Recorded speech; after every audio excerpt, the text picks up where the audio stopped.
I know this has been a long 2 days for you, and I know you're probably ready to get done, get your weekend started, but I want to thank you for your time. I appreciate you being attentive. I've watched you, and you all have been very attentive, and I appreciate that. It's very important. As you already know, this is State of Tennessee versus Austin Drummond and Andre Brown, and this was an indictment for 2 counts. Count 1 was attempted first-degree murder, and count 2 was possession of contraband in a penal facility. The judge just went over a lot of instructions with you, and there's no way I will go back over all of it with you again, because I won't put you through that. But there are a few things that were important, and I want to make sure that you picked up on those and you remember those when you go back into the jury room. Okay, for first-degree murder, there are elements that have to be proven, and if you'll remember, they have to be proven by the state. So we're going to tell you all the things here that we think we've proven in this case. The first element is that the defendant intended to commit first-degree murder. Now remember, this is the attempt, it's not the actual murder, but we have to prove those elements had they been successful. Okay? So the first element we have to prove is the defendant intended to commit first-degree murder. The second element is that the defendant intended to unlawfully kill the victim, and that they acted intentionally, and that their killing was premeditated. Let's talk about some of those real quick. How did we prove that they attempted to unlawfully kill the victim? Well, we proved that simply by the number of times that they stabbed Mr. Singleton. 17 times. What other explanation is there? Mr. Drummond tried to give you one. He tried to say that he was afraid and he was just trying to keep himself from being harmed. But the intent to kill someone was there. And the intent is shown by their actions. Also, it had to be premeditated. If you remember when Mr. Drummond testified, I asked him about that. But even before that, let's talk about some other things that show premeditation. First of all, Mr. Drummond and Mr. Brown, prior to this attack, were in a room together. Obviously, they knew what they were going to do, and obviously they had the same plan, because they both came out of the cell, they both went directly down the stairs, and both went towards Mr. Singleton. So the only way they would both know what they were going to do is if they had planned this out, they had talked about it, and it was premeditated. In addition to that, Mr. Drummond admitted that. He admitted that after he was allegedly threatened, that he went to the cell, he got a knife, he talked to Mr. Brown, and he came back down. That's premeditation. He had plenty of time to think about what he was going to do, how to act in furtherance of it by getting a knife, and then coming down to commit the act.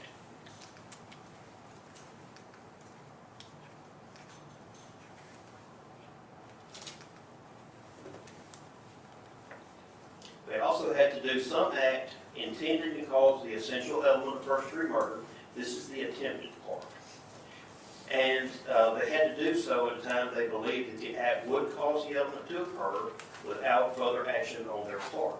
And what that means is they thought that what they were doing, which is stabbing over and over and over, was enough to kill the person, that they wouldn't have to do something later, that was enough.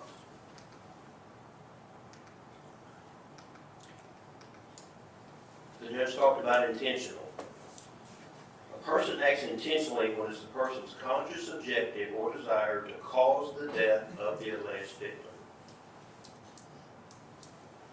We think we've shown that.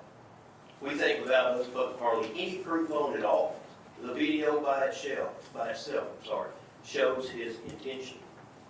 His intention was to kill. These are the facts that show intent.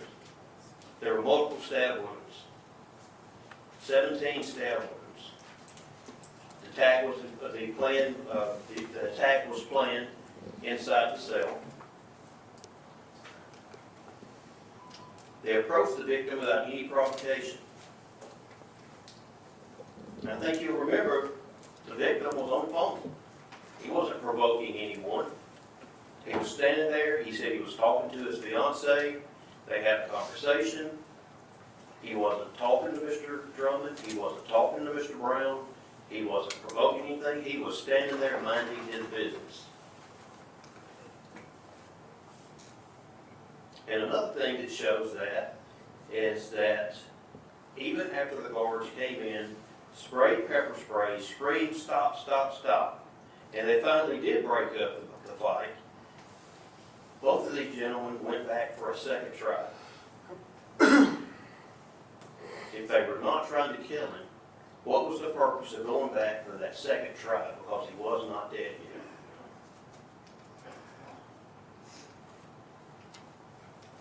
yet. Premeditation. That is an act that is done after the exercise of reflection and judgment.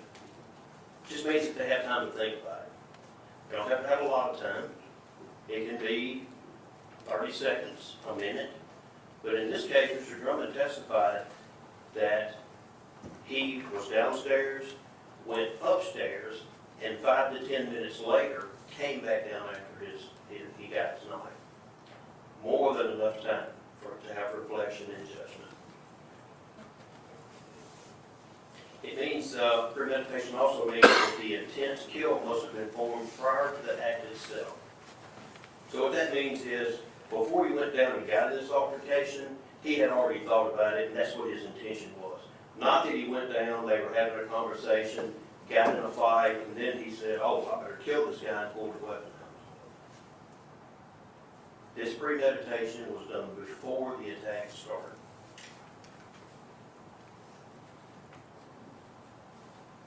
And also, premeditation, as I just said, it's not required to be a specific amount of time, but 5 to 10 minutes is plenty of time to think about what you're going to do. This is the proof of the premeditation.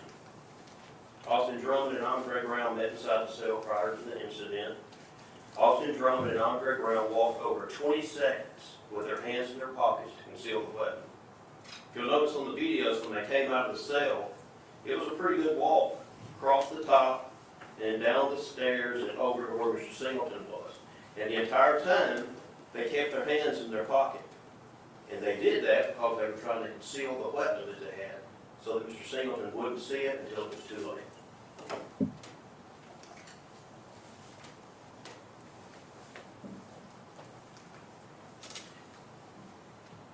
Both the defendants attacked Mr. Singleton when he was just simply talking on the phone, and they continued to do so after the guards separated. Now let's talk about the possession of contraband in a penal facility. In order to prove that, these are the elements. We had to prove that the defendants possessed a weapon or contraband, which a weapon is contraband, while present in any special institution where prisoners are quartered or under custodial supervision. And they were Northwest Correctional Complex, that is a Tennessee Department of Corrections institution. The second thing that we have to prove is that the defendants possessed that contraband without the express written consent of the chief administrator of the institution, and that they did this act knowingly and intentionally, which means they knew what they were doing, they intended to possess this contraband. What is the proof of that? Austin Drummond and Andre Brown possessed knives or shanks or some type of weapon. They used that to stab Mr. Timothy Singleton. Austin Drummond even gave his weapon and his shank to Officer Alexis Moore after it was over. And you heard former Warden Watwood testify. He stated that he did not give permission for Austin Drummond or Andre Brown to possess any type of contraband inside the penal institution.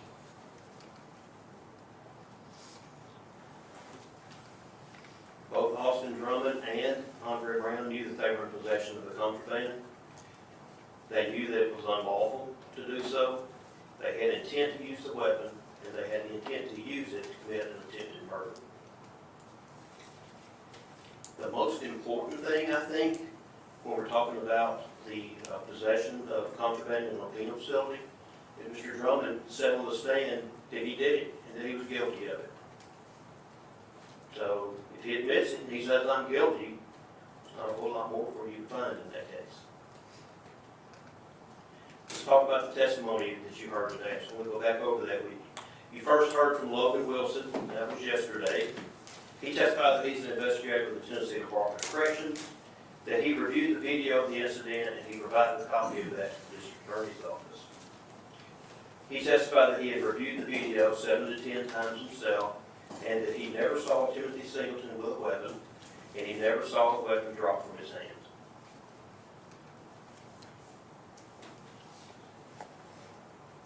Also, there was something brought up numerous times throughout the trial about the fact that the paperwork that the Department of Corrections filled out said assault. It didn't say attempted murder or aggravated assault or anything else. It said assault. And if you'll recall, when we asked Logan Wilson about that, his testimony was that they always just put assault for disciplinary purposes. It's not for purposes of court. It's not for purposes of presenting it to the district attorney's office. It's only for disciplinary actions for the disciplinary board. You then heard from Melissa Boyd. She's an officer at the Tennessee Department of Corrections. She stated that she was in charge of the pod where Mr. Drummond, Mr. Brown, and Mr. Singleton were. And she stated that she observed the attack that took place on Timothy Singleton by Austin Drummond and by Mr. Andre Brown. She stated that they did have weapons during the attack and said that she did not see Mr. Singleton with a weapon at any time. After the attack was stopped, both Drummond and Brown went back after Singleton. This is according to the testimony of Ms. Boyd, in addition to what you saw in the video. She testified that she was yelling, stop, stop, stop. They would not stop. She sprayed pepper spray. They separated, then came back to initiate contact again. And this was the thing too. Mr. Drummond wants you to think that he was afraid. This happened because he was afraid. He was terrified. But if you'll remember, Officer Boyd said that after it happened, he came up to her and said, you can't spray pepper spray worth shit. And was joking and laughing about it. And you think about that yourself. If you are terrified, you are afraid someone was going to kill you, within a minute or two after it ended, would you be joking around about it? That's someone who knew what they were going to do, and they did exactly what they intended.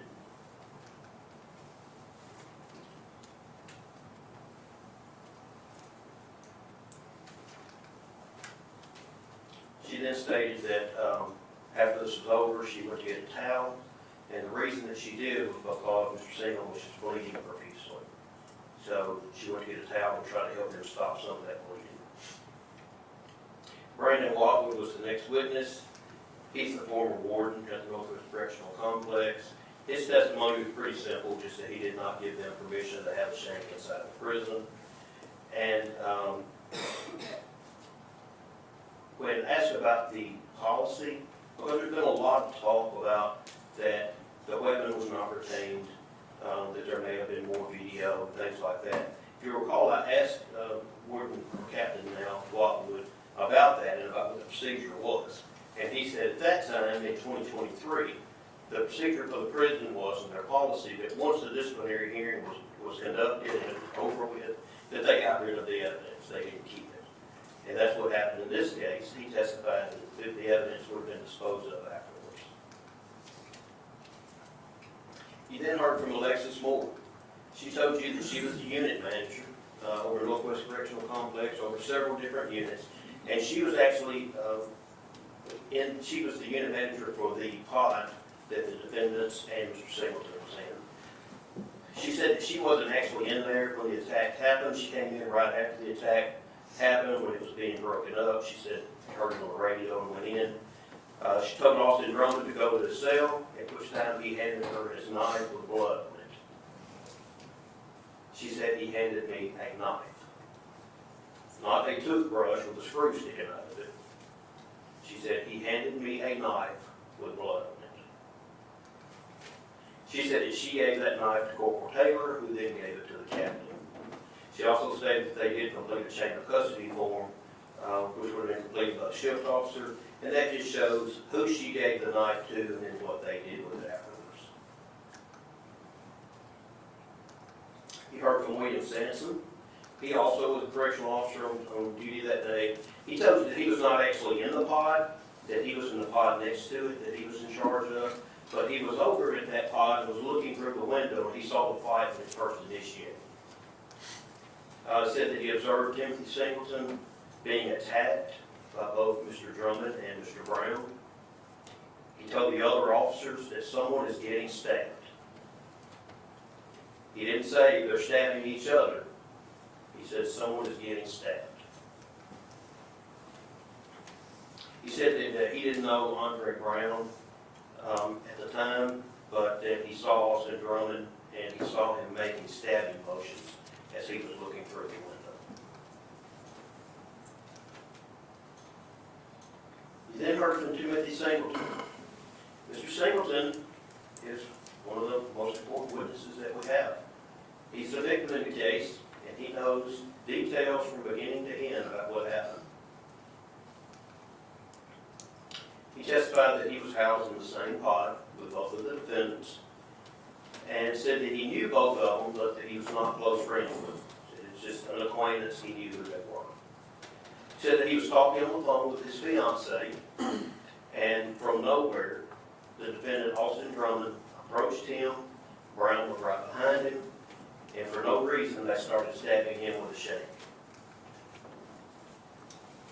When he was asked about whether he had a weapon, he testified that he did not have a weapon.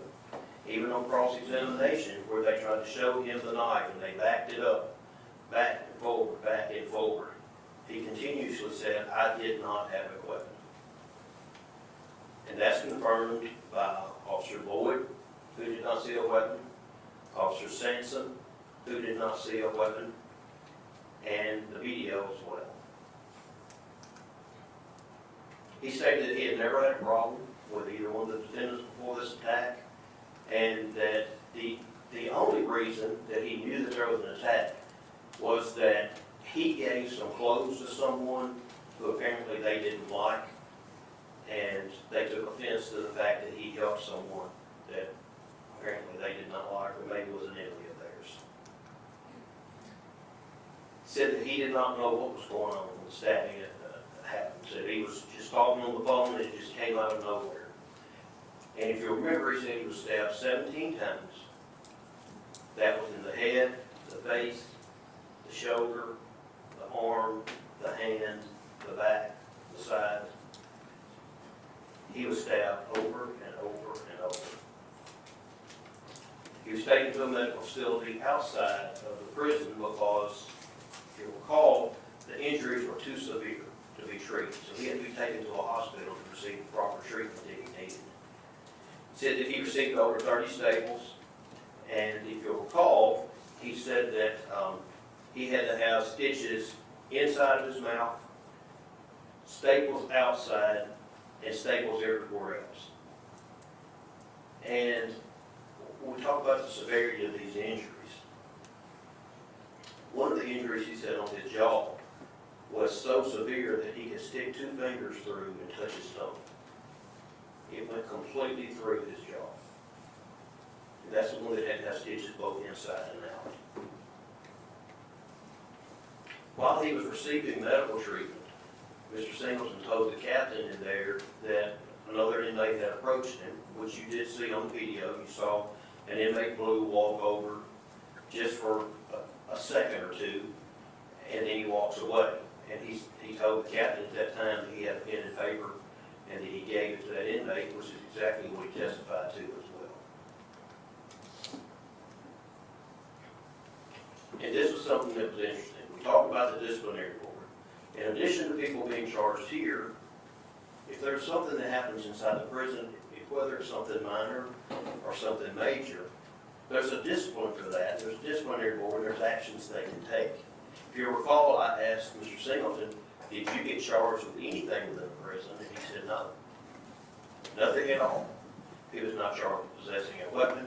He was not charged with fighting. He was not charged with instigating a fight. He was not charged with anything because he didn't do anything but stand on the phone and talk to his fiance.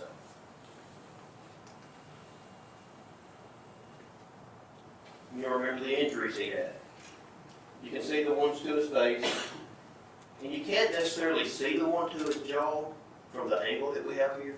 But if you'll look at that, you can see that his face is kind of drooping a little bit. His lip is kind of drooping a little bit. And those are from the injuries that he received. You also saw the photos of the injuries on the side, on the chest,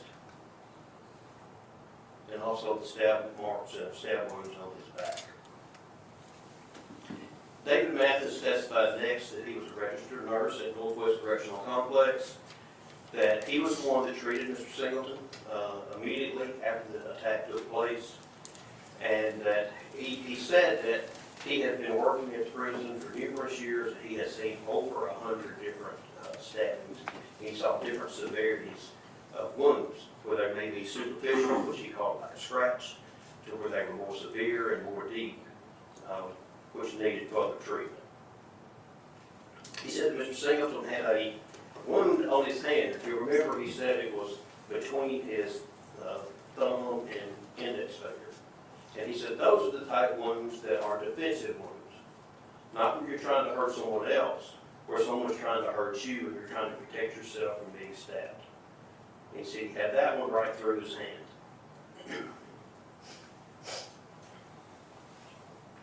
He also said that he had a large 12-centimeter cut to his forehead. And if you remember, you saw the picture, and he drew a line where it was about the hairline. If you'll remember, he said it looked like they were trying to scalp him, where it went all the way across. He had numerous stab wounds to his head, chest, arms, back. And he said when he got in there that his blood pressure was really low and his heart rate was high.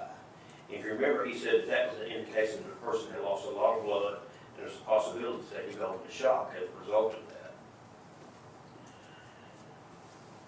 He also said that looking at the wounds, assessing them, trying to treat them, that they were way too severe to be treated at the prison. And if you recall, Mr. Singleton, when we asked about if he was bleeding, he said he went through 3 towels of blood before he could get to the emergency room.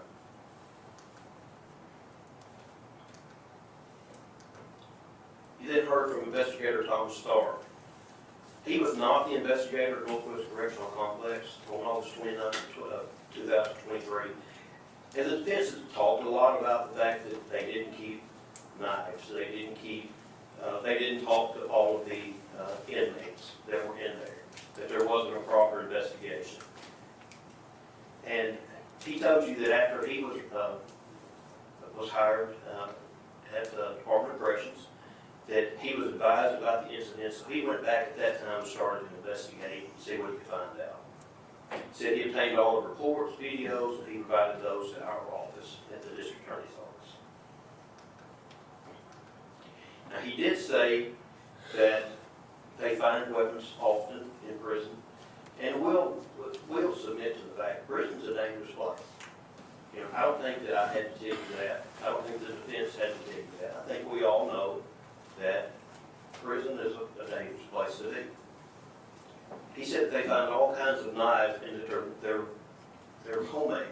He said they may be made from a piece of metal from a door, from a microwave, toothbrush, plastic, but he said that they're not very sturdy. And he also said that they a lot of times try to put a wrap around that to make a handle so that they don't cut themselves. Because you can imagine if you just have a piece of metal, if it's sharp enough to cut someone on the opposite end, it's sharp enough to cut you too. So they try to make something to put around that. And he said in his opinion, the video, there was something that looked like it flew out, but I don't think anyone knows what that was. There's been a lot of opinions. A lot of people think they know what it was. In his opinion, it was that sheathing that was around the handle on a knife that came off. And the thing about that part of the video is you do see Mr. Singleton's hand go in that direction, but you also see Mr. Brown's hand at the same time going the same direction. and I don't think anyone could say for sure who had what or where it went.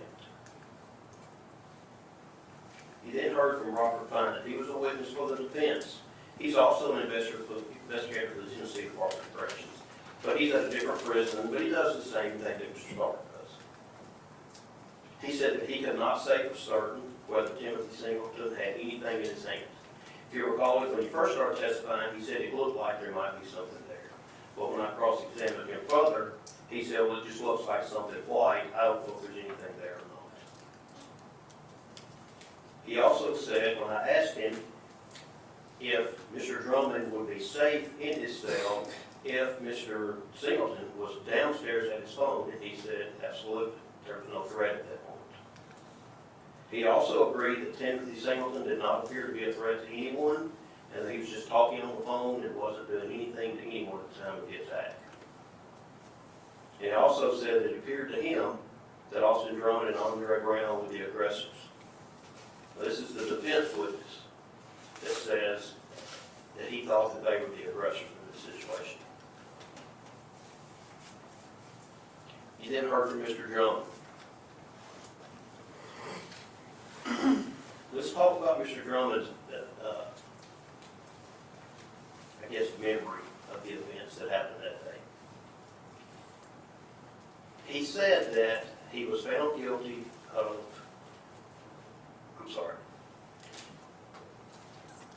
I've already said that, he admitted he was down to. He claimed that Mr. Singleton was on the bottom level, that he was going up, and that Mr. Singleton grabbed his arm and told him to bring him some money or he was going to stick him. And he was going to stick him when he got off the phone. And he called him a bitch-ass white boy at that time. This is the thing about that, if you remember when I asked Mr. Drummond. I asked him, was he afraid? And he said yes.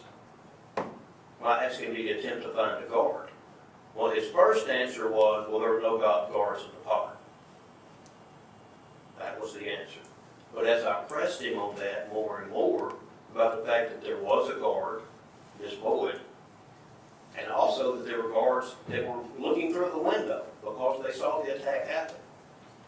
So I pressed him about, why didn't you go tell those guards that this guy just threatened you? Well, then he changed his story. Oh, well, it wasn't that. It wasn't that I couldn't find a guard. I don't trust them. And if you remember when I asked him, had Miss Boyd ever done anything to make you not trust her? No. Had Mr. Sansom ever done anything to make you not trust him? No. So, what was it? Was it that he couldn't find a guard? That he didn't trust a guard? What was his real reason?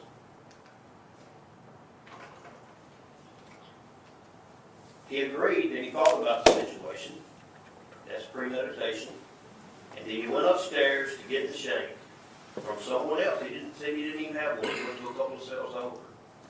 That shows his premeditation and his intent. And then he said he went downstairs to confront Mr. Singleton about his statement. If you are afraid that someone is going to hurt you or even kill you, are you going to go down there face to face with them, pretty much saying, let me see what you're going to do? Does that seem like someone who is afraid or someone who's looking for a confrontation?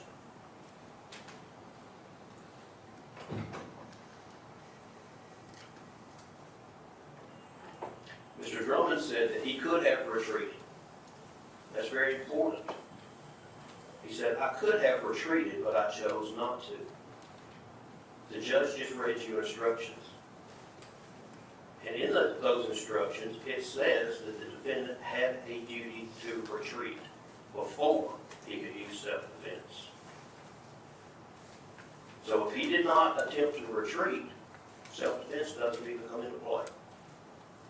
And he said, I could have retreated, but I chose not to.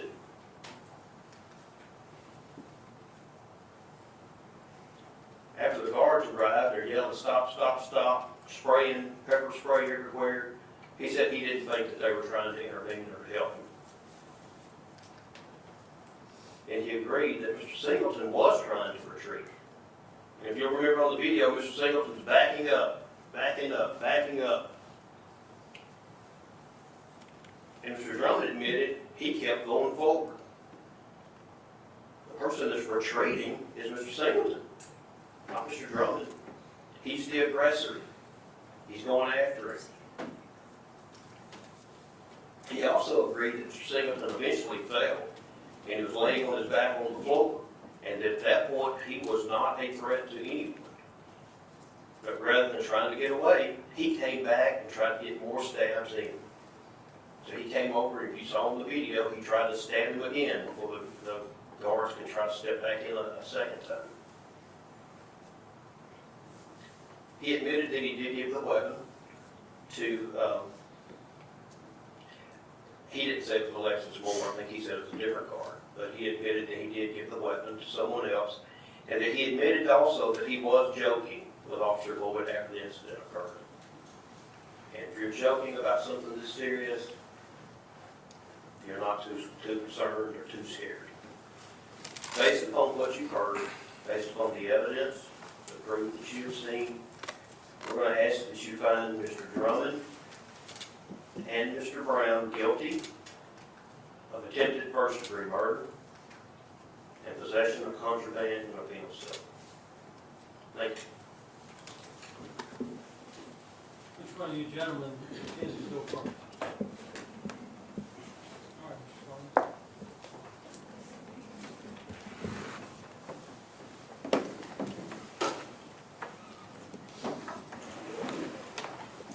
Good afternoon again, ladies and gentlemen of the jury.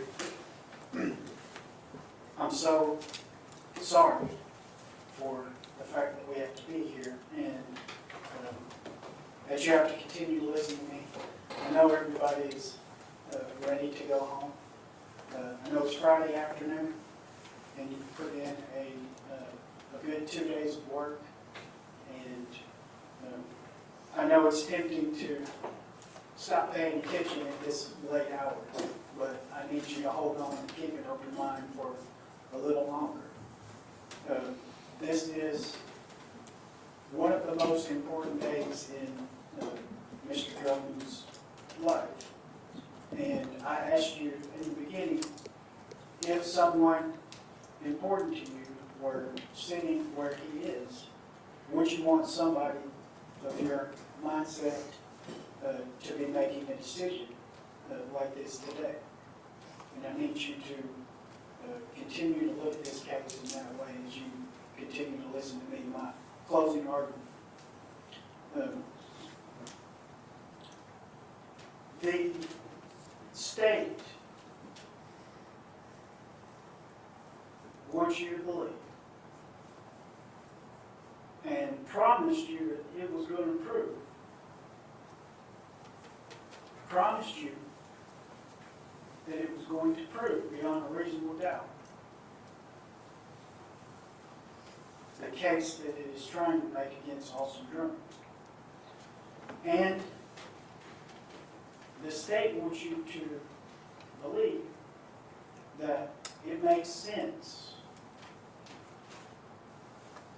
that someone would, when they're a year away from getting out of prison,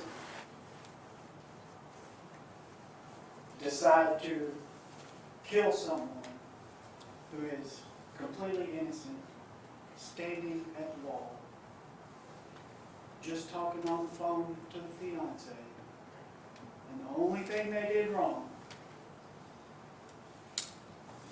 was give somebody some clothes. That's the state's theory of this case. That Timothy Singleton gave clothes to someone, and these two individuals decided to take his life because of that. That makes no sense whatsoever. What you heard from both participants. You heard from Austin Drummond, And you heard from Timothy Singleton. Timothy Singleton in the state of Tennessee wants you to believe that nothing happened other than somebody got some clothes. And that made Mr. Drummond and Mr. Brown so mad that they would kill him, take his life, for giving clothes to someone.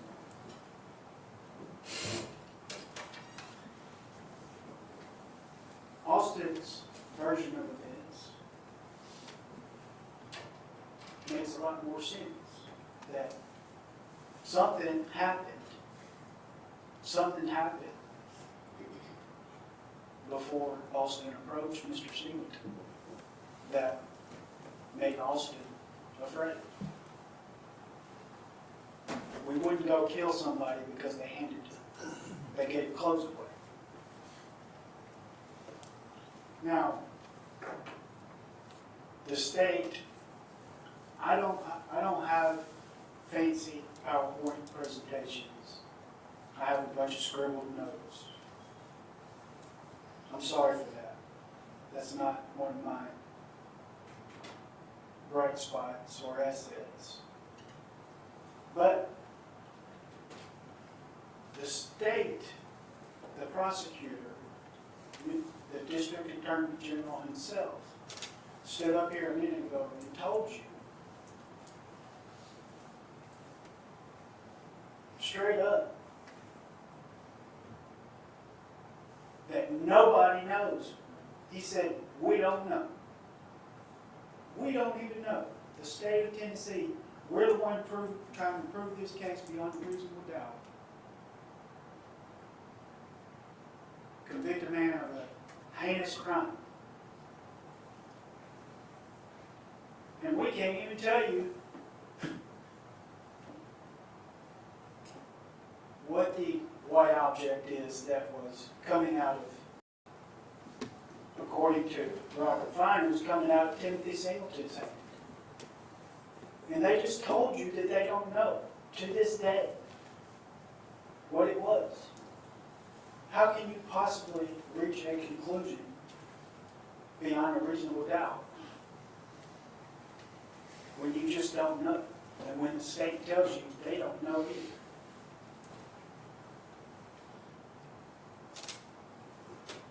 During jury selection, we talked about what it would take to convict somebody beyond a reasonable doubt. And one of you said there would need to be assurance that all of the T's have been dotted and all of the T's have been crossed and all of the I's have been dotted. And clearly, according to the state's own witness, Mr. Tharp, he was completely honest. Investigator Tharp was completely honest. He sat right here in this witness stand. He told you that if he had been there, if a thorough investigator had been there, if a conscientious investigator would have been there, who was trying to cross all the T's and dot all the I's, he would have done it differently. He would have talked to the witnesses.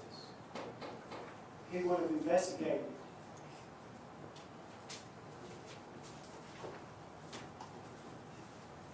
We don't wait until 3 years later to figure out whether it's a knife or a sheet, whether it came out of Drummond's hand or Singleton's hand or Brown's hand.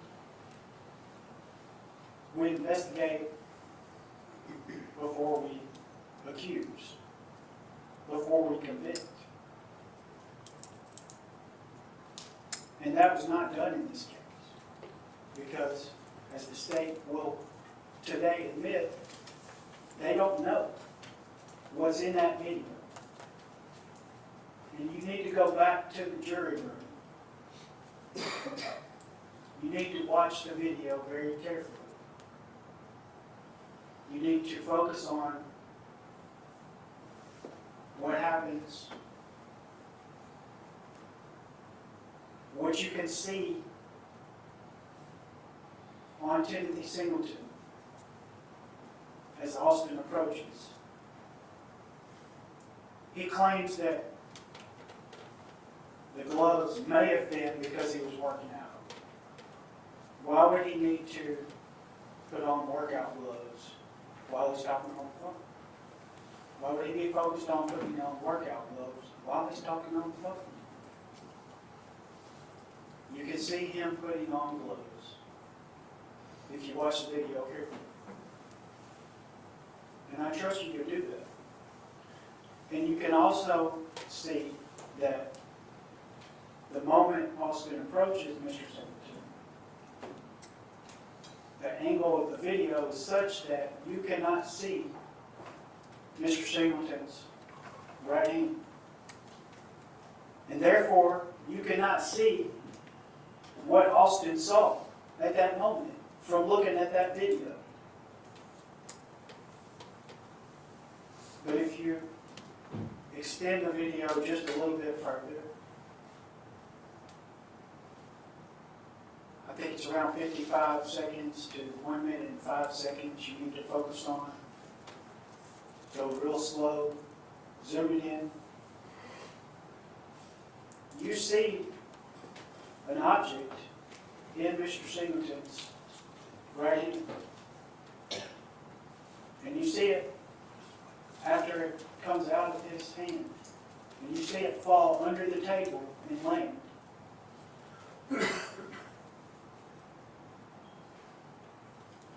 We brought an investigator from the Tennessee Department of Corrections who confirmed that there is something coming out of Timothy Singleton's hand and not coming out of Mr. Brown's hand.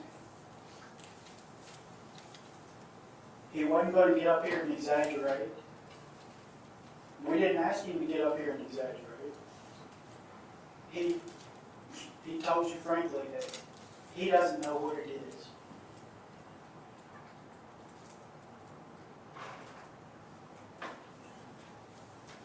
The whole concept is beyond a reasonable doubt.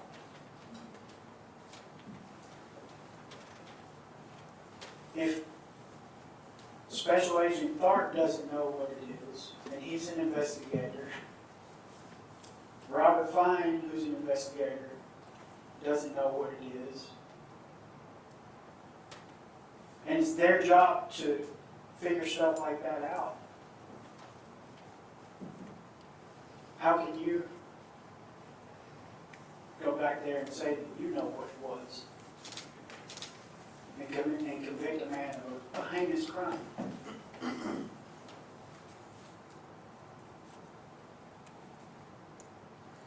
just doesn't make any sense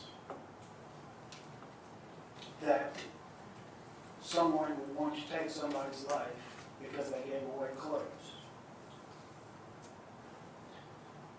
There's many comments that the state has made that haven't been proven beyond a reasonable doubt.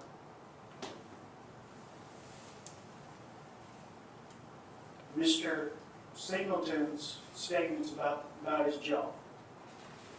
Did you see any medical records to support that? No.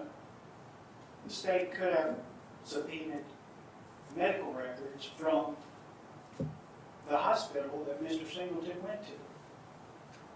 But they didn't.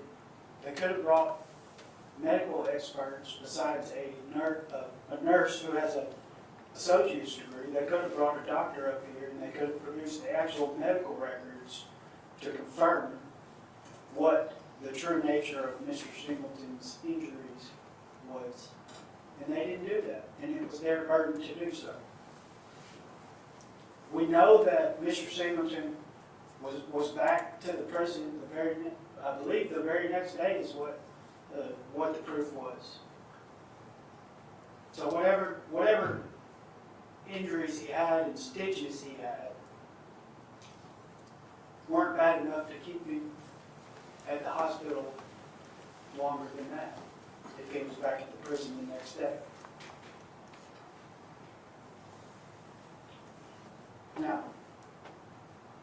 another thing, another statement that I want to refer to.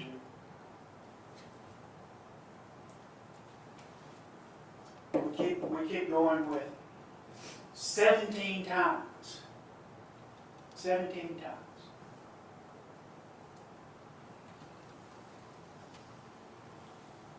And if I could, Your Honor, refer to one of the exhibits, if I could walk over and get one of the exhibits. Sure.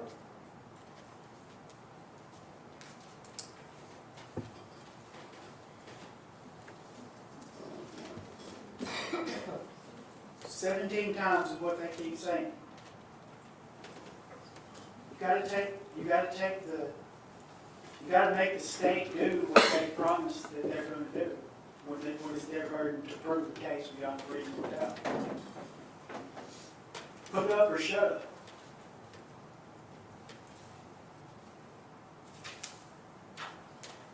You can look at this exhibit number 5 yourself.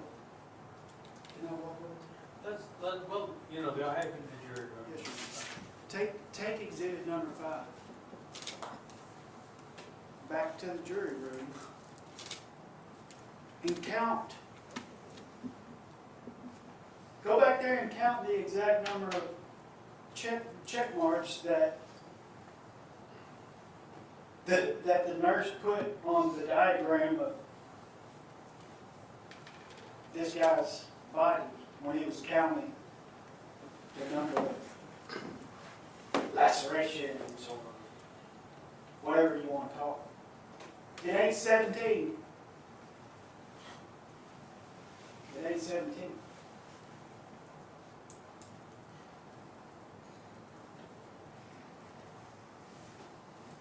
He was alert and oriented times 3.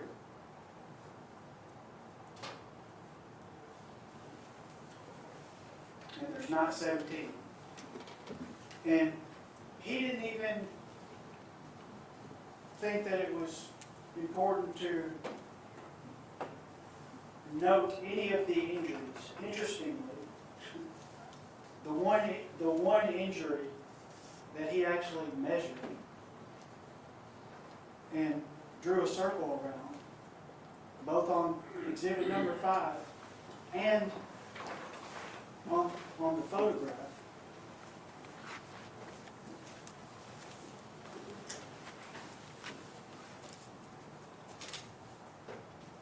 Exhibit number 2, the photograph. Exhibit number 3, exhibit number 5, the AIT report.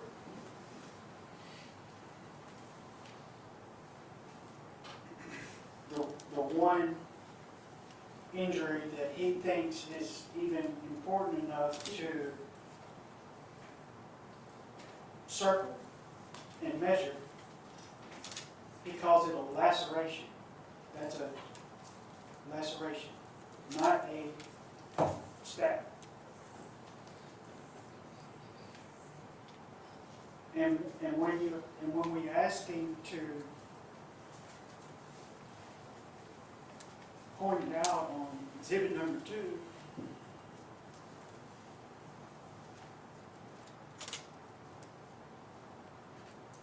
I mean, he must have done a really good job of cleaning up that one injury that left everything else unclean, because it's just not there.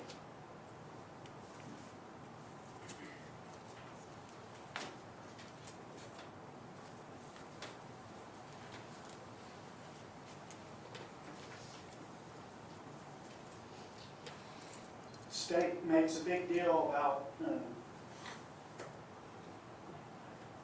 Mr. Fine saying, well, we called Mr. Fine, and Mr. Fine said, it looks like Drummond and Brown were the aggressors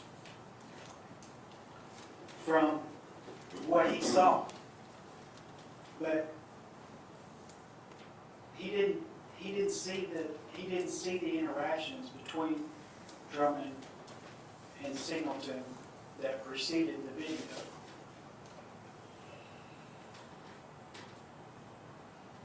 The only people here who know what happened before that video started Drummond and Timothy Singleton. Mr. Fine said that there appears to be an object coming out of Timothy Singleton's hand. But he said he doesn't know what happened before the video started.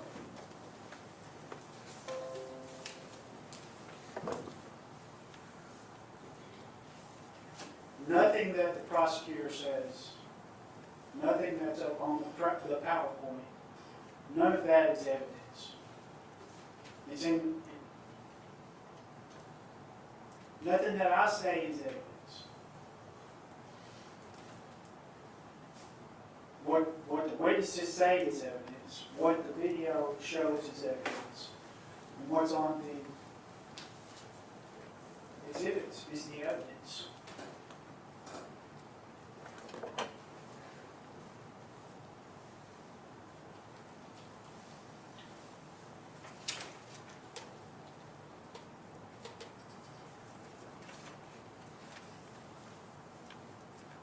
There is a way to simplify all of this, if you want, or I can keep making it complicated. You'll get a jury verdict form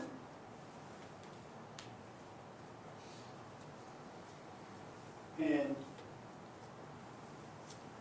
it lists offenses in descending order.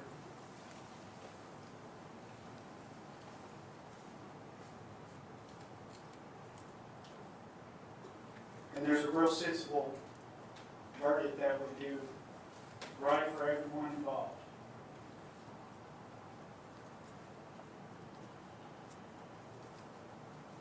And you can all go home, because all this was a prison fight that nobody in the prison really cared about at the time to investigate. And it's reckless endangerment. Look at the instruction for reckless endangerment. It fits the case to a T. Even if you don't think that Austin acted in self-defense, it makes more sense than going to kill somebody just because they wanted to give away some clothes.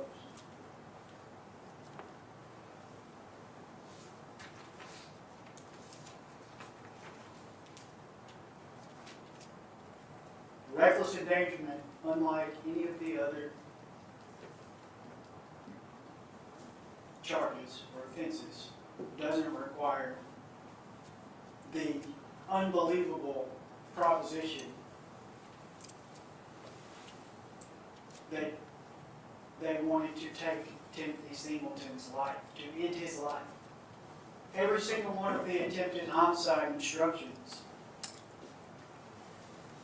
attempted first-degree murder, attempted second-degree murder, attempted voluntary manslaughter, facilitation, attempt, they all require the state to prove that they went out with a conscious objective or desire to end this man's life.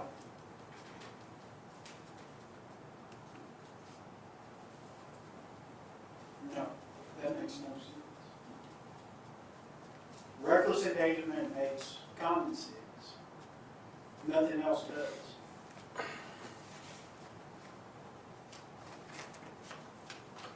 Now, if you did want to call it,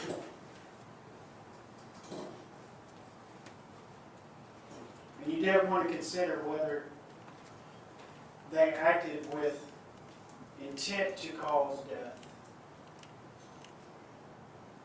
ask yourself whether or not the state even proved that the object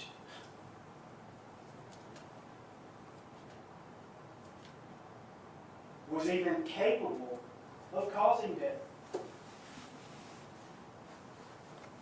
There's been absolutely no evidence whatsoever from any of the state's witnesses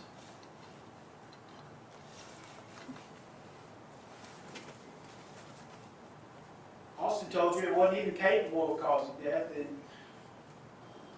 he knows it better than anyone.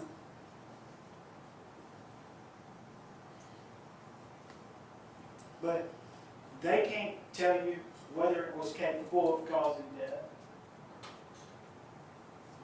because they were so negligent in their investigation that they don't even have the object in question. They don't have a photograph of it. They don't have it in front of you. The state during jury selection said, now I know you've watched all this TV shows, DNA evidence and all that. And we're not asking you, I mean, we're not up here saying you need DNA evidence to convict somebody. But you can use your common sense and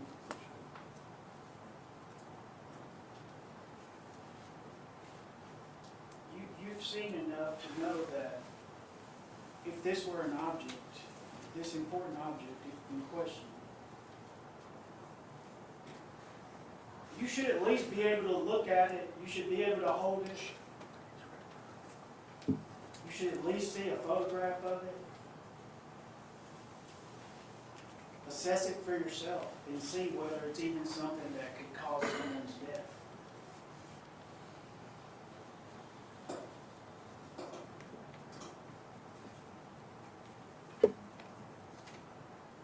You'd be able to take it back to the jury room with you. It happens all the time. Evidence is brought to court all the time in evidence bags. And the jury gets to take it back to the room and hold it and look at it, deliberate the way it's supposed to be before you convict a man of a heinous crime based on the proposition that this missing object, this destroyed object, this discarded object was capable of causing death. We're better than that in this country. I mean, this is supposed to be serious.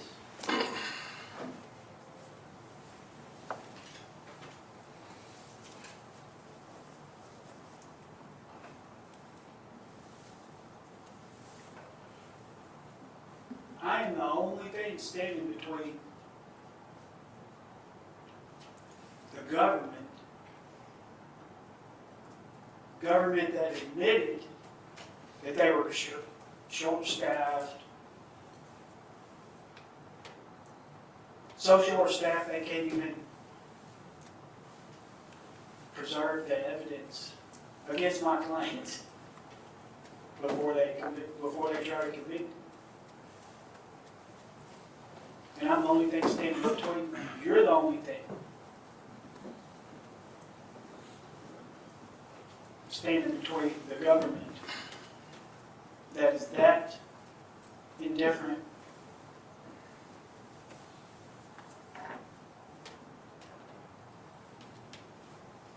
and a wrongful conviction. You can't convict a man of attempting to cause someone's death with an object when you don't even know if the object is capable of causing death. All you know that it's capable of doing is stitches.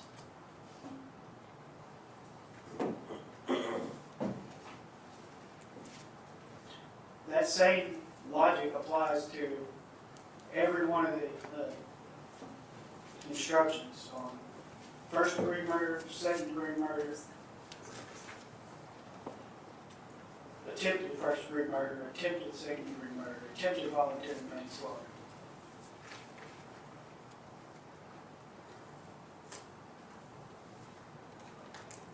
When we don't even know if the attempted murder weapon was even capable of causing death.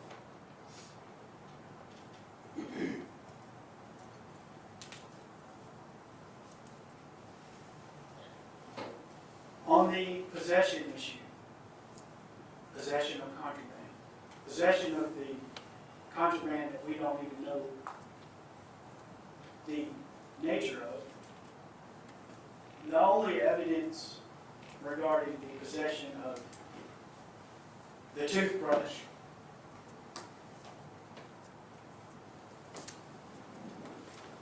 the only evidence about when that item was acquired was that it was acquired after Drummond, Mr. Drummond, my client, after he interacted with Mr. Singleton on the stairs. There's no evidence that he had that object at all before then.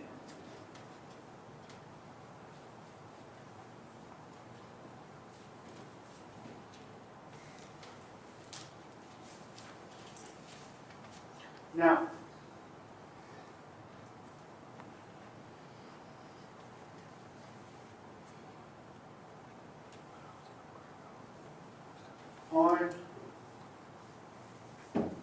on the issue of self-defense,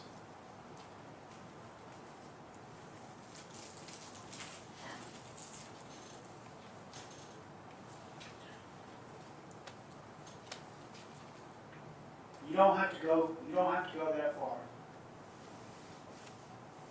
if you find that this was reckless endangerment. But if you're going to seriously consider whether this is an attempt to take someone's life, you better consider self-defense. And you better consider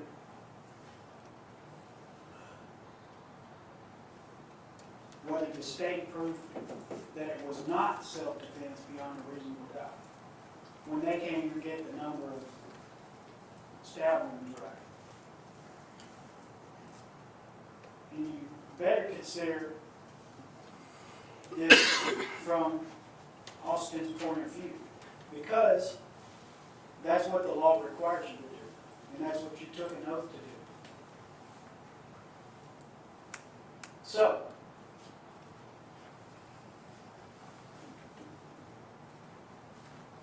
Austin Drummond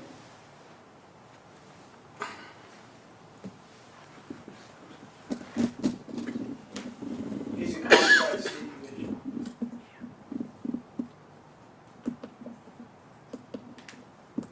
But fundamentally, what you saw up there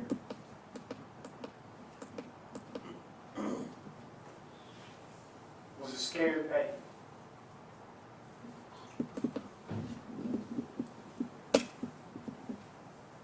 He never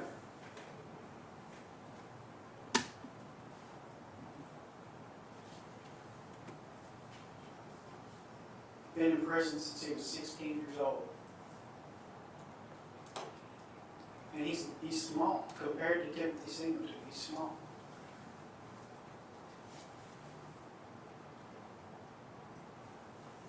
And he had an experience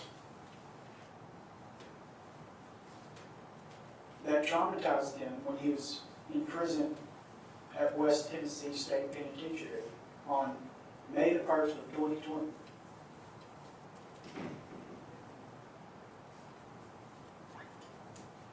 He was attacked when he was in his own cell during the one time of the day that he was supposed to be able to count on the Tennessee Department of Corrections and the government of the state of Tennessee to protect him. He called it counting time.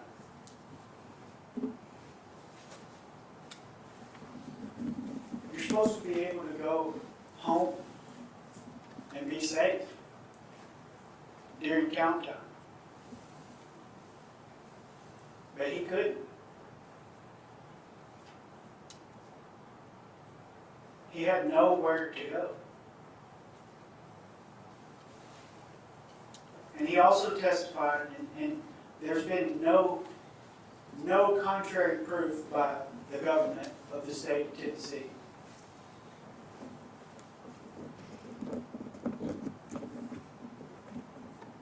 You would think that they would want to protect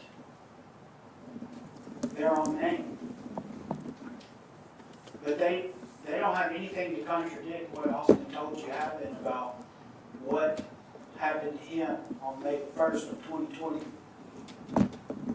They don't have anybody in here to tell you that one of their own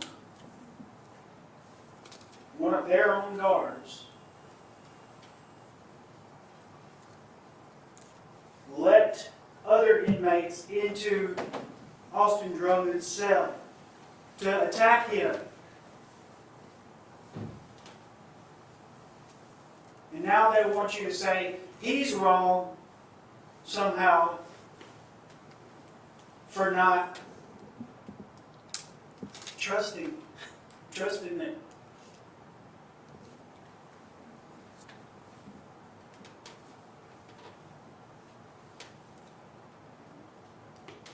When you go to prison, you're not supposed to become not a human, worth protecting.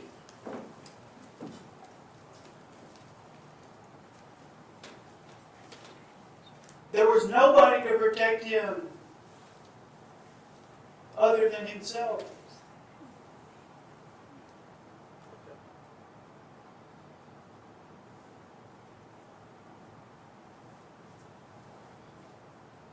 The duty to retreat.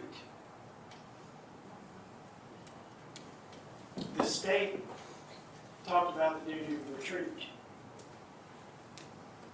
But again, they left out part of the instruction. Just like they got the number of wounds wrong, and you can compare 17 versus what's on the exhibit. But the duty to retreat requires the defendant to employ all means in his power consistent with his own safety to avoid danger and avoid the risk of taking another's life. If you have nowhere to retreat that's consistent with your own safety, then you can't comply with the duty to retreat. There wasn't anything consistent with his safety that day for him to just stay in the cell based on what he had been through. And the state asked him about the guards and why he didn't go to the guards. Well, you saw those people. They're nice. But you think they were going to protect Austin? You think the elderly gentleman who testified was capable of protecting Austin? You think the nice lady who testified? None of them were actually in the room. They came in after the fight.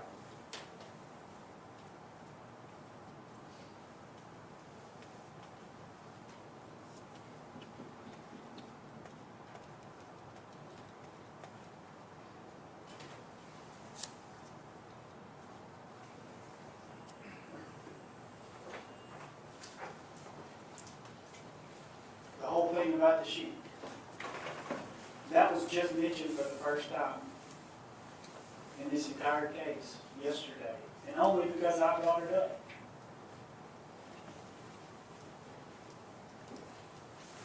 Nobody has investigated this case until you guys get the opportunity to.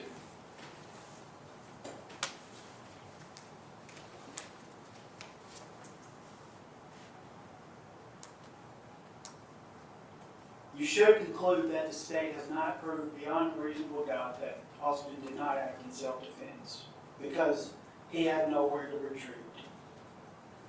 And his story makes more common sense than Timothy Singleton's story that he was attacked because he gave clothes away. And that's the bottom line.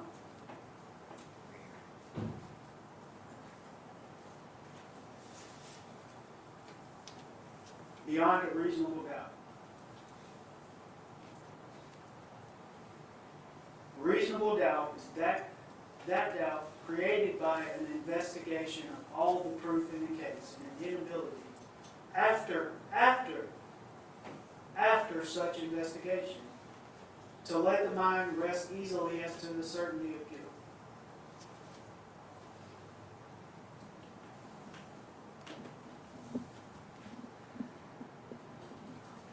If they haven't investigated all the proof,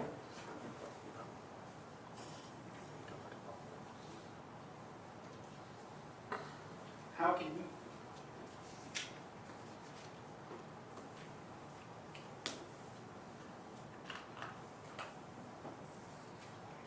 You heard the judge's instruction, I hope, on the duty to preserve.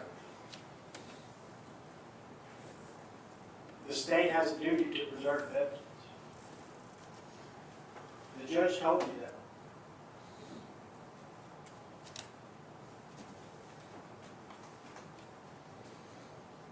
I'm not permitted to read from it. The state has a duty to gather, preserve, and produce at trial evidence which may possess exculpatory value.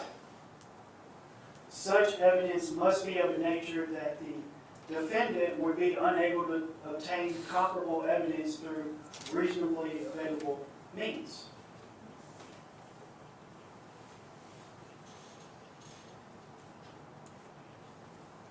No other video angles,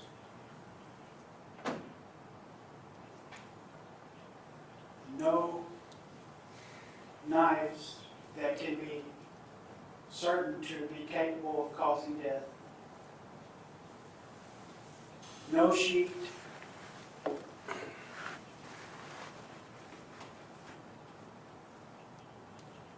no medical proof.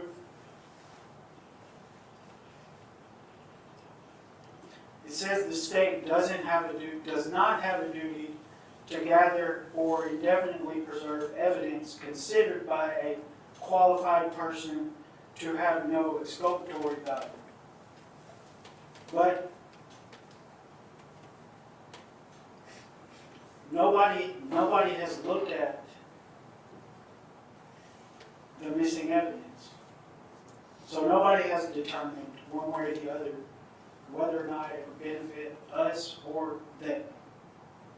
But, and I think the district attorney general acknowledged that we don't know.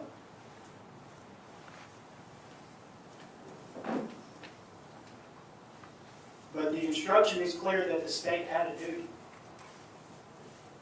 And it should be obvious, ladies and gentlemen, that they failed. They admittedly did not do a thorough investigation because short staff.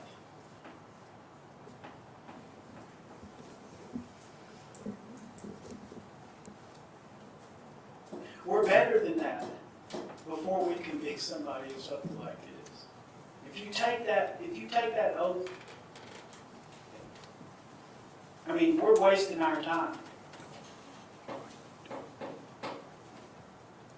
If you're willing to convict a man of something this serious,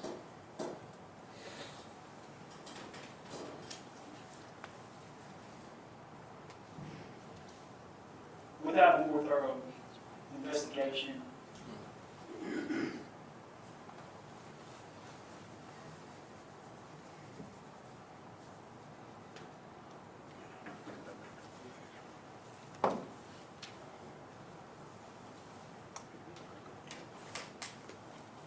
There's witnesses. The guy in the blue shirt, all those other inmates up there.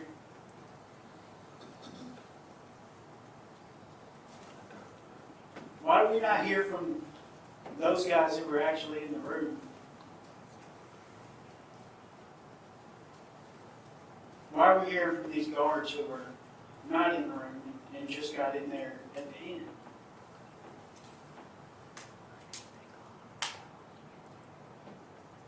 Something clearly happened before this interaction.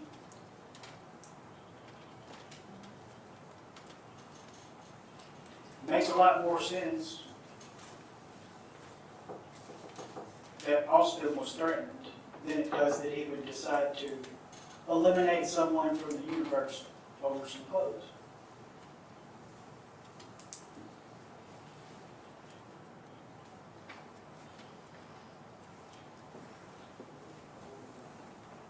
He had Mr. Singleton on the ground.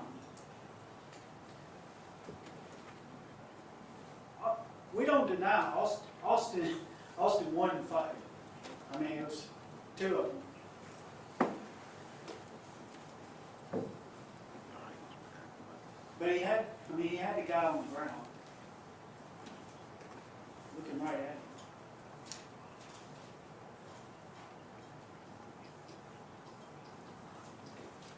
him. And he takes the object that we don't even know is capable of causing death or not, and hits him somewhere around his thigh or his knee.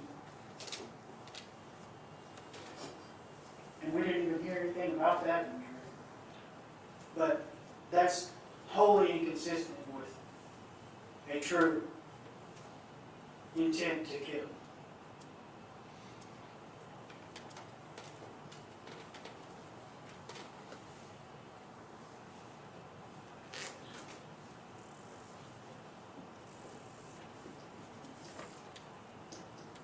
One of the worst things about my job as a defense attorney is this part, where I have to tell you that they get to go last. It's such, we got to rely on them to do the investigation. Can't count on them to do the investigation. But then we have to let them go last when they argue. Okay. And they'll tell you that they get to go last because it's their burden of proof. And that is what the law is, and that's true.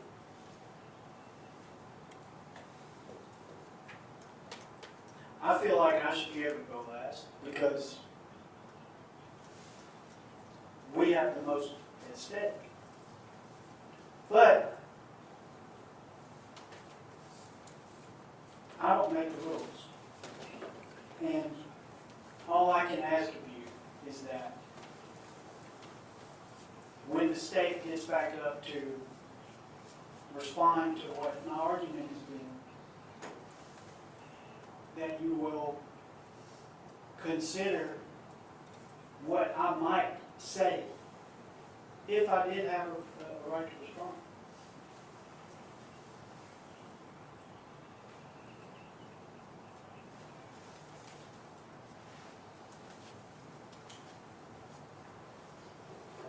I ask you, ladies and gentlemen, to hold on for just a little longer. Don't go back there and treat this investigation, this deliberation,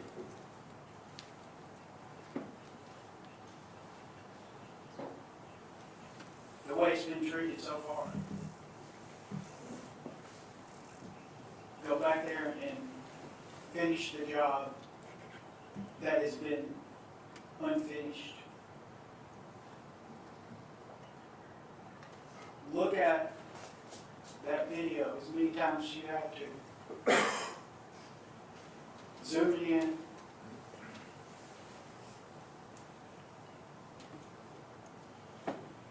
$55 seconds to a minute and 5 seconds, watch what happens before, look at the glove.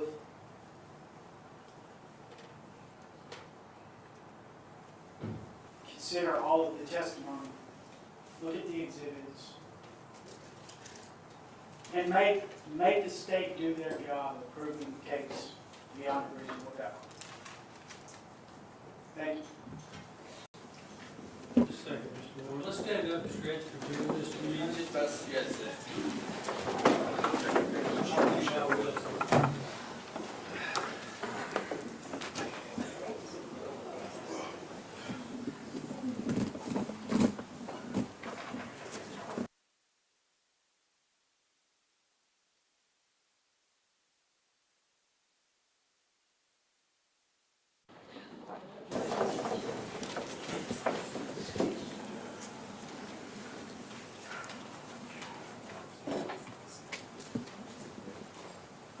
Yes, Mr. Warren. Ladies and gentlemen, now I'm not going to talk about Mr. Drummond's case over here. He's not my client. Ms. Brown is. So I'm not going to beat that dead horse. I'm not going to be talking about self-defense, right, duty to retreat, any of that kind of stuff. I actually stayed up all night writing a script for today. Because I actually anticipated the state putting on a lot more evidence. You know what? I don't need it. Because we've seen very little evidence here. I told you in opening statements, the state's going to try to get you to show that somebody tried to kill somebody. We didn't see it. Now, they said we did, but we didn't. You saw the video. You saw a prison fight. That's all we saw. We saw a grainy video from a sky cam that showed a prison fight. We didn't see up-close pictures of wounds. We didn't see throat slashings. We didn't see artery cutting, arms cutting off, guts spilling out, none of that. No intent to kill. We didn't see any of it. I keep my promises. I told you wouldn't see it, but you did. And I'm sorry if I'm yelling at you.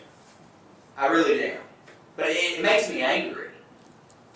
It makes me angry that we're here and we're trying a first-degree murder case, and it's not.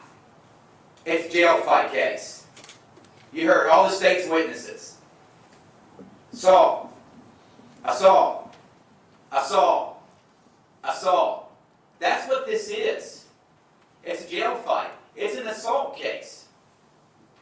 And because they want to claim that there's some kind of weapons, which we haven't seen, which all we know is imaginary, that existed. I haven't seen it. I haven't looked at it. I haven't held it in my hand. I don't know what color it is, what size it is, how big it is, how long it is. I have no details about it whatsoever. Why? Oh, because it's TDOC's policy to destroy it. Well, isn't that convenient? Well, I really don't care what TDOC policy is. I care about what the rules in this courtroom are. And the rules in this courtroom is they have to prove beyond a reasonable doubt that my client tried to kill somebody. And they failed to do that. And that's just a fact. You heard General Goodwin say words like obviously and we can assume that and things like that. You know why? Because you have to. You have to make those leaps of logic to get where he wants you to go. He wants you to find attempt to commit first-degree murder. Let's break it down. He broke down premeditation. Let's break it down. What was his excuse? What was his proof of premeditation? Oh, they met in a cell and talked. And based off that, he knew that from Drummond's testimony. And Drummond said that my client walked up and said, hey, somebody's talking trash about you downstairs. That's one explanation. That's one side of the story. Did we hear audio from the cell? Did we hear anything else from the cell? Did we hear another witness corroborate it? No, we didn't. That might have happened. It very well might have happened. But you know what else? It very well might not have happened. And that's not beyond a reasonable doubt. Beyond a reasonable doubt is to a moral certainty. That you're sure of it. That you're so sure of it that you can sleep at night. that it's not going to keep you up. That you're not going to send a man to prison for an A felony. An A felony, the worst crime you can be indicted for, an A felony, and take away his freedom. That's the stakes we're talking about. The stakes that our men and women in law enforcement, our military, Mr. Coleman himself, have fought and put his line on the line that we have this right that we have as American citizens. Very few people in the world have this right. And I told you this, dear Board Dyer, and I'm going to repeat it again. And I hope it sticks with you. And I hope it sticks with you hard. The system is not designed to punish the guilty. The system is designed to ensure that innocent people don't get punished. That's how our founders wrote it, and that's how it is. That's why the burden of proof is on the state. That's why the burden of proof is beyond a reasonable doubt. That's why our clients are presumed innocent. And they didn't do that. And the reason why I don't need that script, I'm going to go through General Goodman's proof real quick. Well, he walked through all the witnesses that they presented and what they said. So, first witness they put on, Logan Wilson. Logan Wilson reviewed a video. He said he reviewed it 6 or 7 times, and he played the video. And General Goodman wants you to conclude just from that grainy video that they intended to kill somebody and they had weapons in their hand. He didn't show you the weapons. Mr. Wilson didn't say, hey, this is the weapon I recovered. He wasn't there that day. He came the next day. He never saw it happen. He saw it just like you saw it. He saw it just like you saw it during his investigation. Can you conclude beyond reasonable doubt those are weapons in their hands? Just from that video? Can you? Ask yourself. I bet you can. I know I can.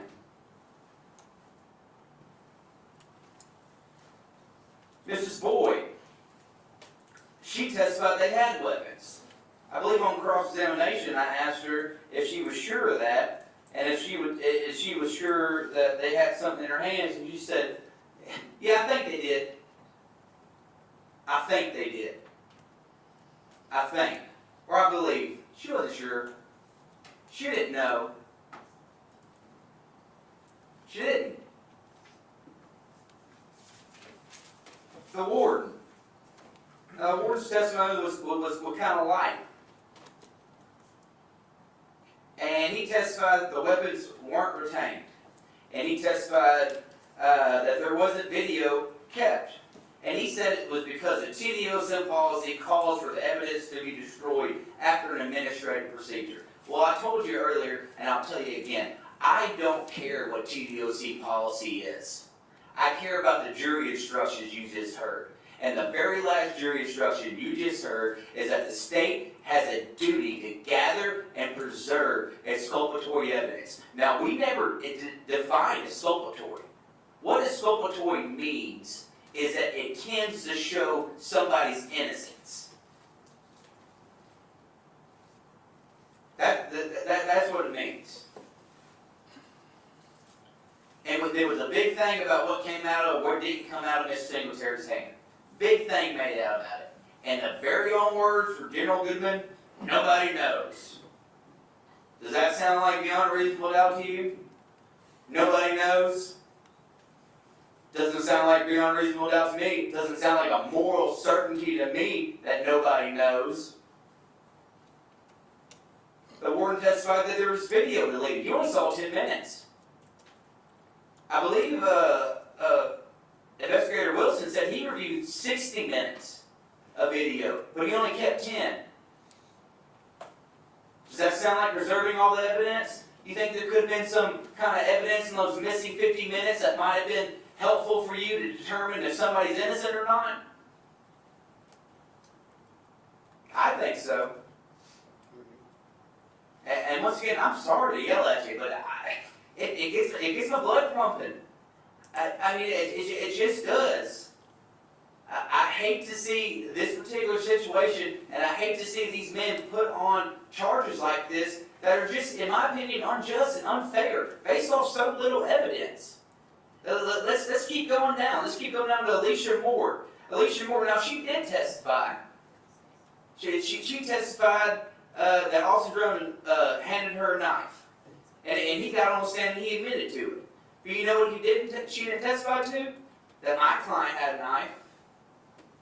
In fact, if you recall, nobody in this trial testified that my client had a knife. That they saw my client with their eyes with a knife.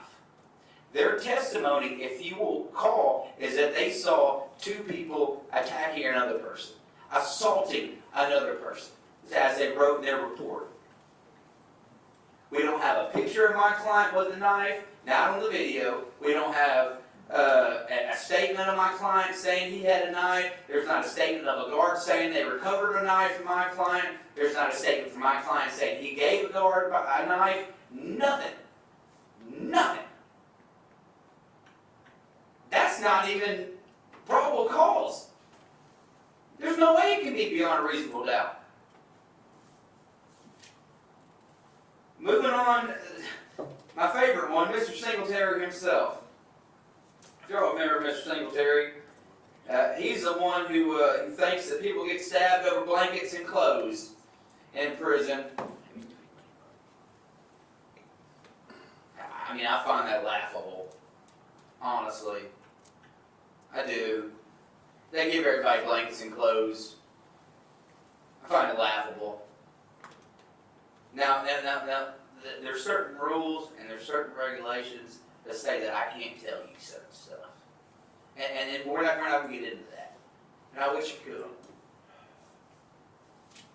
Okay. But you've got common sense. There's missing video up there. Use your common sense. What do you think's on that missing video? Plug in the holes. It's not my job to prove my client's innocence and prove why they did what happened. That's not my job. I'm not sitting up here and saying my client's innocent. I'm not. You see on the video the second time, as Mr. Goodman pointed out, he came back and he kicked him.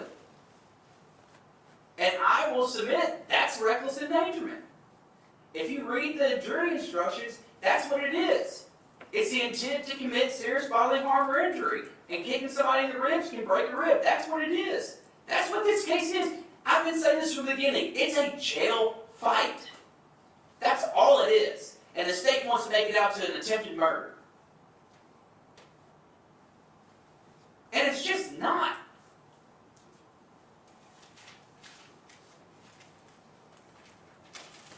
We get into the nurse's testimony, Nurse Mathis, and he testifies that, you know, there's only one wound that he mentioned the measurement on his report that you're going to take back in there. And that was that wound on his forehead that measured some 4 inches.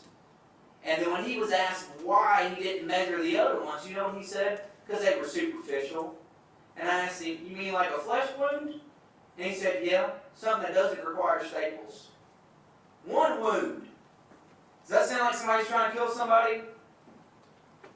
Does it? Doesn't me. Now, I will submit that somebody could die from one wound, but if somebody's trying to kill somebody, they're not going to just one time and go, well, I hope they get an infection. I hope they don't get the right antibiotics. No. No. This is a jail fight, plain and simple. It's all it is. And then my favorite witness from the state is investigator Thar. And he's a nice guy. He's a lovely guy. You know, but he said with his own mouth, everything he testified to, he couldn't testify to beyond a reasonable doubt. That was the last question I asked him. Boom, end of story. Witness done. That's the burden. With his own mouth, he said he couldn't do it. So, I'm not going to take up any more of your time. I'm going to ask you to go back there. I'm going to ask you to return a verdict for reckless endangerment, because that's what this is. It's a jail fight. I'm going to ask you to find that there's been no evidence presented with my client, Mr. Brown, even had a knife. But I'm also going to ask you, before you did that, what do you wish that you did have? If the state's asking you to find attempted murder and second-degree murder and manslaughter and all these kind of heinous crimes that you go to prison for years and years and years for, what would you want to see? I bet you want to see more than a grainy video taken 3 years ago and witnesses with foggy memories that are 3 years old.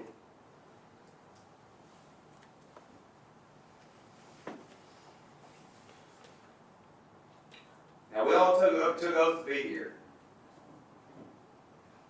I sincerely hope that you remember that oath. A lot of good men and women fought and died for that oath. Please don't let them down. Don't let my clients down. Thank you.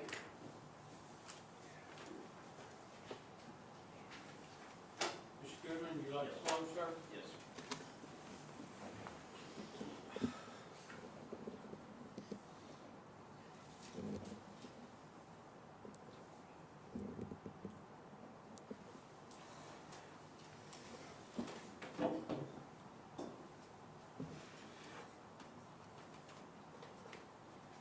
All right, folks, so I'll take a breath and calm down.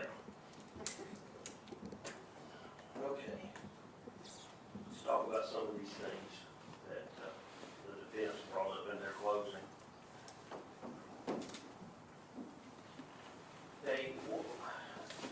Mr. Farmer goes on and on and on, and Mr. Warren did the same thing about the fact that it doesn't make sense that they would attack this guy for giving clothes to someone. Here's the thing. It really doesn't matter what the reason was. They attacked him. They attacked an innocent person who was talking on the phone and not bothering anyone. Now, why they did it is, I don't know that it's that relevant. Either it was because of clothes, or it was because Mr. Drummond says he was scared. But either way, they initiated the attack. These defendants were the aggressors. Had they not gone down there and committed these acts, there would have been no stabbing. There would have been no fight. There would have been nothing to happen. They instigated the entire incident.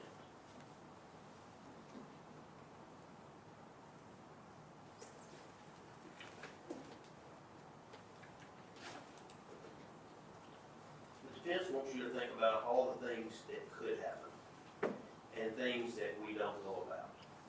And yeah, I said in my closing that something came out of someone's hand and we don't know what it is. I don't know what it is. I don't think any of you know what it is. I don't think the defense knows what it is. Does that mean that they didn't stab Mr. Singleton 17 times because we don't know what that was that fell on the ground? No. He still did it. What do we know? We know that both of the defendants retrieved weapons. We know that the victim was stabbed 17 times, just from his own testimony. We know that some of the wounds were severe. Regardless of the fact that Mr. Warren said that they were all superficial wounds, that was not the testimony. You heard the testimony like I did. The testimony was that he had over 30 stitches and staples.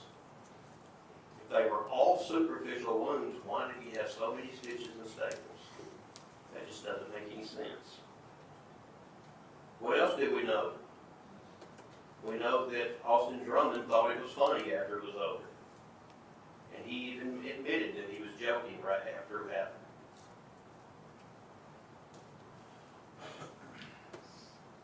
We know that Mr. Singleton had injuries. We also know that neither one of the defendants had one scratch. They didn't have a scratch, they didn't have a stab, they didn't have a black eye, they didn't have a busted lip, nothing. But the defense wants you to believe that Mr. Singleton was the one that was the aggressor. He was the one that had a weapon. And you saw him swinging, trying to protect himself. Do you really believe in all the times that he was swinging his arms trying to protect himself, if he had a knife or a shank, he wouldn't have hit one of them at least once? You know, you can use common sense. It just doesn't make sense.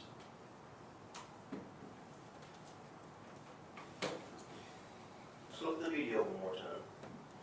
There's a lot of talk about the defendant or the victim, Mr. Singleton, was wearing gloves. You all know where he is. Let's focus on Mr. Singleton there for a few minutes.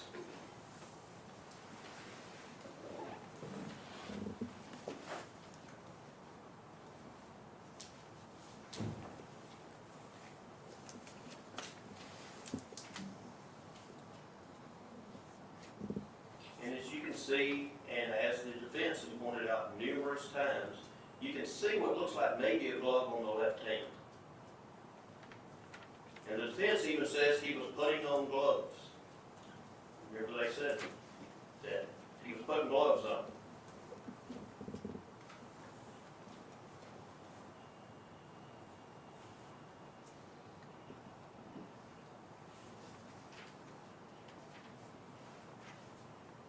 Okay.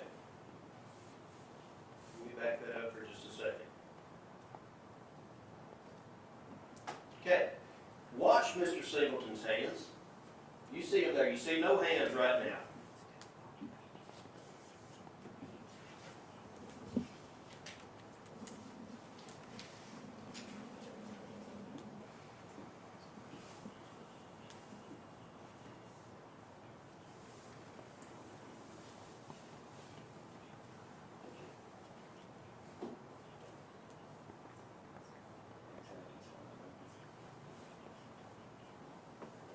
Frozen up. Let me start. Let me go back to that point. I won't make you watch the whole thing again. It was at 32 seconds, I believe. Okay. Watch Mr. Singleton's hands.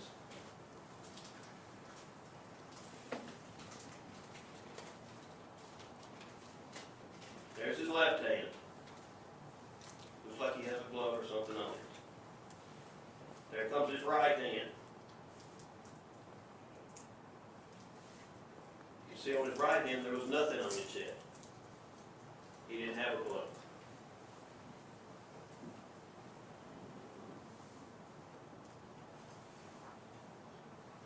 You see a glove there?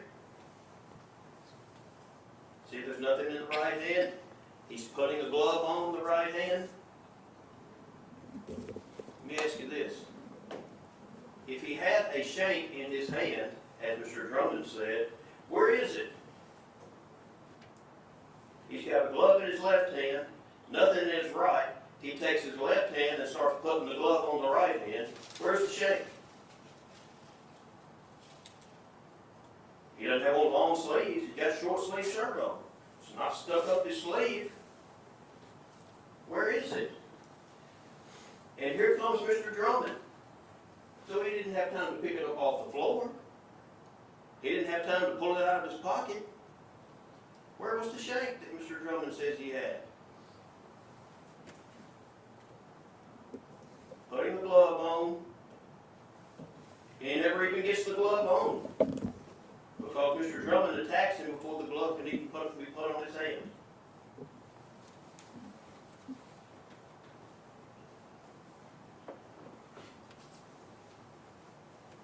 The defense said that Mr. Drummond was a scared baby. That look like a scared baby? Mr. Drummond testified that he was 5'10", 180 pounds. You saw Mr. Singleton. Was he that much bigger? I don't know if he weighs as much as Mr. Drummond. He may weigh less. But Mr. Drummond was a scared baby.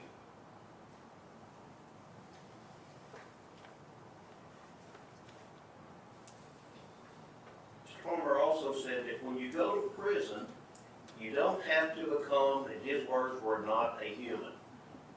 Exactly right. Mr. Singleton was still a human. He still had rights. He still had feelings. He still felt pain. And he had a right to be saved just like everyone else. He was still a human. Mr. Foreman said that the guards could not protect Mr. Drummond. He said, you saw these ladies. You saw Miss Boyd, how small she was. You saw Mr. Sampson, how he was in bad health. They couldn't protect him. I think I disagree with that. How could they have protected him? If he had gone and told them, Mr. Singleton's got a weapon and he just threatened me and said he was going to stick me.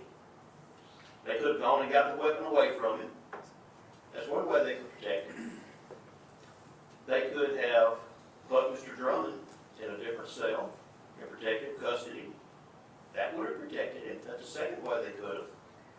They could have gone over and got Mr. Singleton and removed him from the cell, from the pod, and put him in isolation or in a holding cell somewhere. That's three ways they could have protected him. And you don't have to be in good health, and you don't have to be a big, strong person to protect someone by doing that.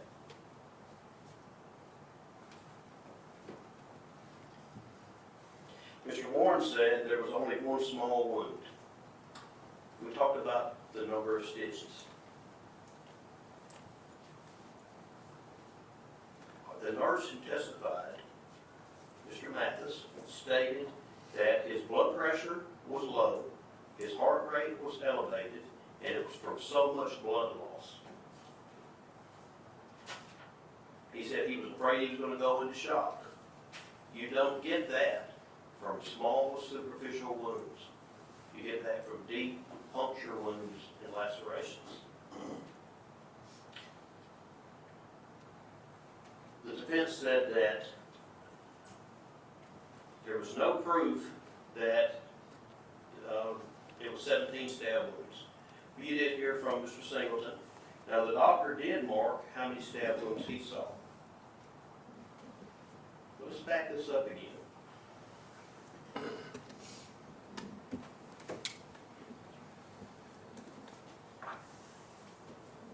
Use your own eyes.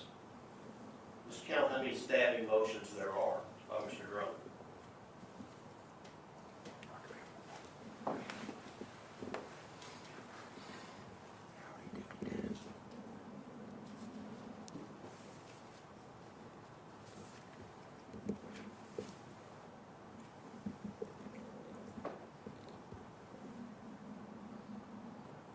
There's one. There's two.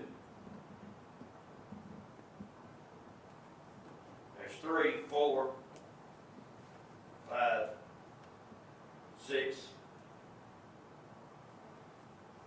7, 8, 9,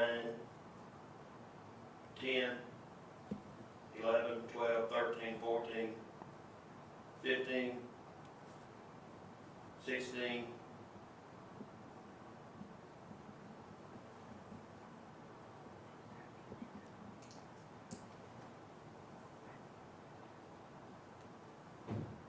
17, at least, by Mr. Drummond. That does not count all the times that Mr. Brown was also making that same stabbing motion. Once again, you can use common sense. I want to leave you with one thing.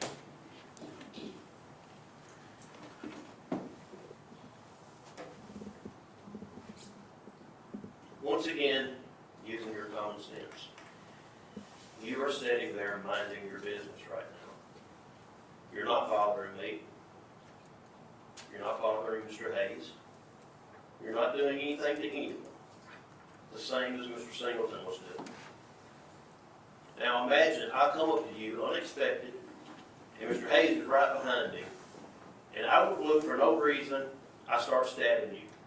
1, 2, 3, 4, 5, 6, 7, 8, 9, 10, 11, 12, 13, 14, 15, 16, 17. What do you think I'm trying to do to you? You think I'm trying to kill you?